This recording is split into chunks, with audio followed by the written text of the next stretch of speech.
Noong isang araw lang ay nag-girl bonding sina Kath, Mommy Min, mga ate niyang sina Tin at Kay, mga niece na sina Lexine at Kiona, nag-celebrate ang Bernardo Girls ng birthday ni Tin, panganay na kapatid ng aktres.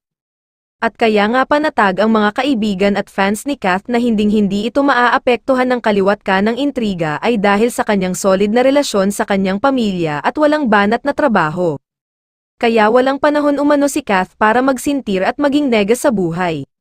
Samantala, ay nagsalita na di umano ngayong araw ang ina ni Catherine Bernardo na si Min Bernardo dahil bilang ina ay hindi niya na daw kaya ang pananahimik at nasasaktan ang anak sa lahat ng mga intriga. Ayon sa source, todo suporta daw ngayon ang ina sa dalaga. Lahat ng relasyon ay dumadaan sa mga pagsubok.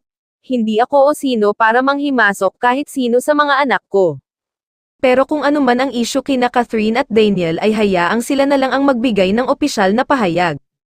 Nakakaloka na ang mga napapabalita tungkol sa hiwalayan ng dalawa, pati usapin sa pera ay may mga naglalabasan na rin, may mga malalapit nga sa dalawa ang umaalma sa isyong yun. Ilang tao na rin na malapit sa dalawa ang tinanong namin na tila clueless sa isyong pinalalabas ng iba.